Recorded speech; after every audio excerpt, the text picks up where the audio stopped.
Be it T20I cricket or 50-over cricket, generally when we come to our first combox, we've got a few issues to discuss, particularly about the wickets that have fallen. When India have batted, it's always about the wickets that have fallen in the first 10 overs or the first 15. This time, nothing to talk about in that regard, and that'll be a relief for Team India. Just to confirm where India stands, 64 without loss in 15 overs. Yes, the likes of Shikhar Dhawan and Rohit Sharma have had great starts in the past, but it's not often that they haven't lost a wicket. The only chance of losing wickets usually comes from either a good bowler or from the curse of the Cricbuzz Combox.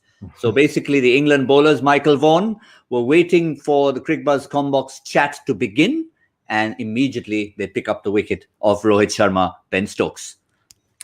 Well, Ben Stokes into the attacking and have been excellent. Sam Curran, Tom Curran, Mark Wood, just got a little bit of swing. They bowled great lines, good lengths, didn't offer any real freebies. The odd short ball. You can see that Rohit and Shikhar Dhawan were just trying to set this foundation. In particular, Shikhar Dhawan, you can just tell that he's playing within himself. He knows he needs a big score. It almost feels like India are waiting for the spinners.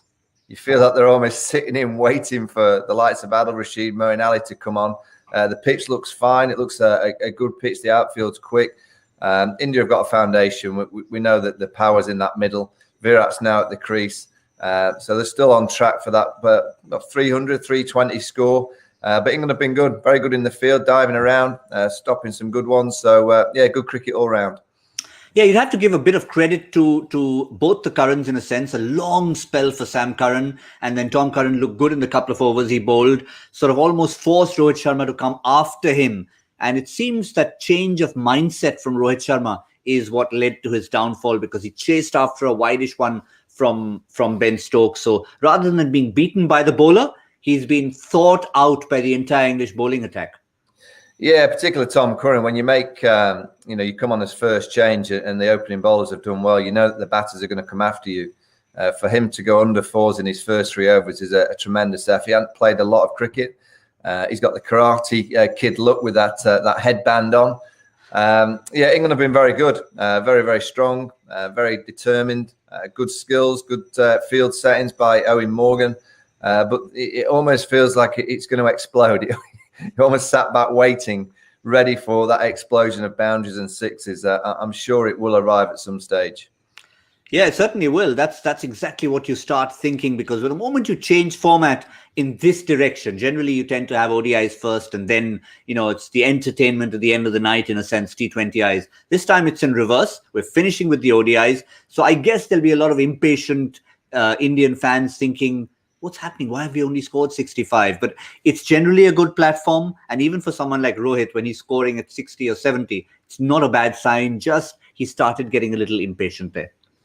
Yeah, I mean, and also it's the players getting used to the tempo of batting for a long period of time. When you've been playing T20 cricket, where it's pretty much explosive from ball one, it might take a game or two for the players to get into the tempo of the longer format. You mentioned impatience. The only impatience has been from probably cricketing fans around the world with the over rate. Absolutely pathetic once again. Yes, injuries, but somehow the game has got to quicken up. We had it in the T20 series where both teams were fined. Something needs to be done, because bowling 11 overs in the first hour of a 50-over match, it's not good enough. Yeah, well, hopefully the England spinners can turn things around as we get towards that 3.5-hour mark. Quick word on Shikhar Dhawan, Michael. We did mention the pressure on him. He got that one chance in the T20Is, didn't take it. Here he's looked a little bit as if he's sort of playing for a permanent spot, but he has looked fluent when he's hit the ball. Yeah, he's just giving himself a chance. This is the Indian method in 50-over cricket, where they create this foundation. They don't risk too much too soon. They know when the field spreads, they've got the power and the skills to be able to hit the boundary. 5 fielders in the circle till the 40th gives them that opportunity of at least one boundary option. So I don't think it's anything other than what India do. They like to create this real solid foundation.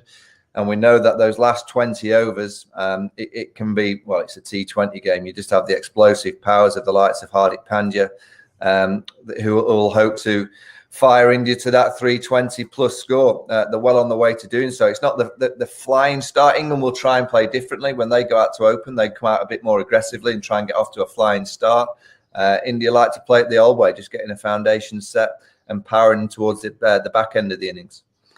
Just finally, to wrap up, we haven't seen spin yet, and it's not fair to assess a pitch until you've actually witnessed the spinners. But going by what you've seen with the ball assisting the pacers a little bit of extra bounce, can you almost predict what you think that might happen with Moeen Ali and Adil Rashid?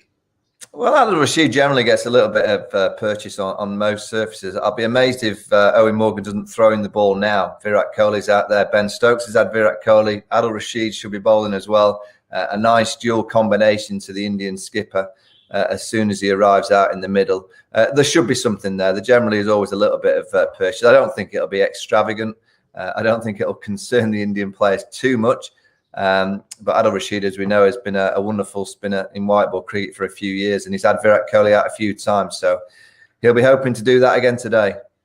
Yep, well, there's no sign of Adil Rashid yet. Maybe he's just playing the waiting game, doesn't want to let Kohli off to a flyer before he brings on Adil Rashid. But it should be a fascinating 15 to 35 over mark. Thank you very much, Michael Vaughan. We'll join you again for our second Crickbuzz Combox, when India should be getting closer to what should be and could be a big total.